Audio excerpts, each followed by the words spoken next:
لہجے میں حیدر بھی بات کرتے ہیں، علی کے لہجے میں اصغر بھی بات کرتے ہیں۔ شہید ہو کر بھی خاموش رہ نہیں سکتے، شہید ہو کر بھی خاموش رہ نہیں سکتے، میاں یہ کربلا ہے کٹے سر بھی بات کرتے ہیں۔ شہید ہو کر بھی خاموش رہ نہیں سکتے،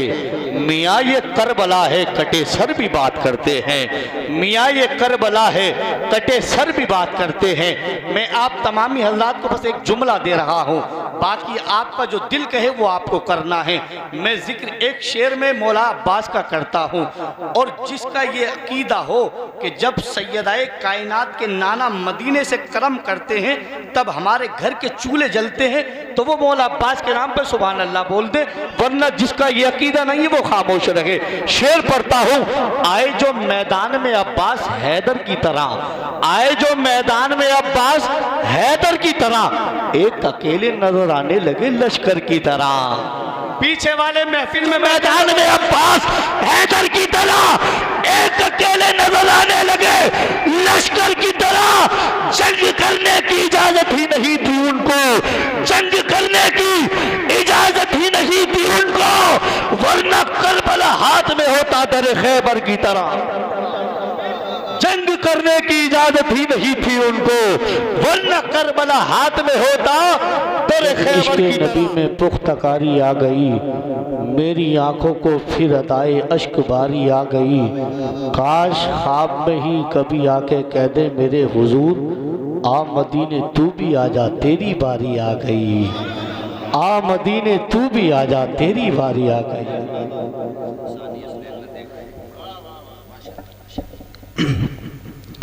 نبی کے نور سے روشن ہوا سبھی کا پتہ، نہیں تو دنیا میں ملتا نہیں کسی کا پتہ۔ نبی کے نور سے روشن ہوا سبھی کا پتہ، نہیں تو دنیا میں ملتا نہیں کسی کا پتہ۔ میاں یہ علم کی بات ہے پوچھ عالم سے، یہ بھانگ پیتے ملنگوں کو کیا علی کا پتہ۔ آزائے بات کا مظہر سمجھ نہیں آتا، آزائے بات کا مظہر سمجھ نہیں آتا،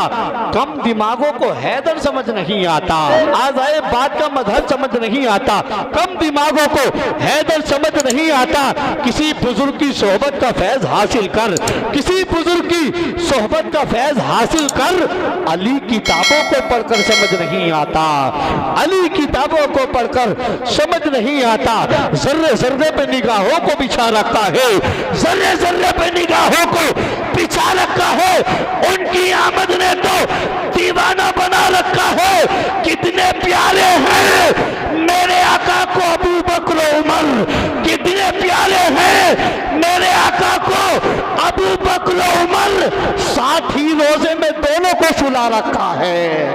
کتنے پیارے ہیں میرے آقا کو ابو بکر و عمر، ساتھ ہی روزے میں دونوں کو سلا رکھا ہے۔ کتنے پیارے ہیں میرے آقا کو عثمان و علی، جام دونوں کو شہادت کا پلا رکھا ہے، جام دونوں کو شہادت کا پلا رکھا ہے۔ آئیے حضرات، وقت تیزی کے ساتھ آگے بڑھ رہا ہے، میں بالکل نہیں چاہتا کہ وقت کو اس وقت ضائع کیا جائے، کیونکہ اشعار ہر ایک کے پاس بہت ہیں، باتیں سب کے پاس بہت ہیں، کیونکہ باتیں نبی کی، نبی کے چاہنے والوں کی کبھی ختم نہیں ہو سکتی، کیونکہ ہے دن بھی چھوٹا یہاں، رات بھی چھوٹی ہے، نبی کے ذکر کی خاطر حیات چھوٹی ہے۔ ایک ایک حرف میں آباد ہیں سینکڑوں عالم،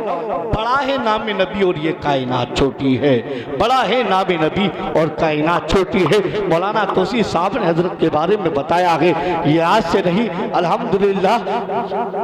حضرت بہت پرانے اس میدان کے کھلاڑی ہیں، اور الحمدللہ جب خطاب کرتے ہیں کوئی وقت کی طرف نہیں دیکھتا، لوگ چاہتے ہیں یہ بولتے رہیں ہم سنتے رہیں۔ میری گزارش خطیب اہل سنت ناصر مسلک اعلیٰ حضرت علامہ مولانا قاری غلام نبی رامپوری سے ہے، وہ تشریف لائیں اپنے خطاب سے، ہم سامعین کے قلوب کو منور مطلع فرمائیں۔ ان کے آنے سے پہلے پھر آپ لوگ دونوں ہاتھ اٹھا کر پھر نعرہ لگائیں، پھر زمانے والوں کو بتائیں، کیونکہ اب فقط شور مچانے سے نہیں کچھ ہوگا، صرف ہوٹوں کو ہلانے سے نہیں کچھ ہوگا، زندگی کے لیے بے موت مرتے کیوں ہو، اہل ایمان ہو تو شیطان جو ڈرتے کیوں ہو، ہم بھی محفوظ کہاں اپنے ٹھکانے پر ہیں، بعد بغداد ہم ہی لوگ نشانے پر ہیں، اب اگر ایک نہ ہو پائے تو مر جائیں گے، خشک پتوں کی طرح بکھر جائیں گے، کفر دم توڑ دے ٹوٹی ہوئی شمشیر کے ساتھ، کفر دم توڑ دے ٹوٹی ہوئی شمشیر کے ساتھ، ہم نکل آئیں اگر نعرہ تکبیر کے ساتھ، پوری بیداری کے ساتھ نعرہ لگائیے، نعرہ تکبیر، جن کے ہاتھ دبے وہ ہاتھ اٹھا کے بولے نعرہ تکبیر، نعرہ رسالت، نعرہ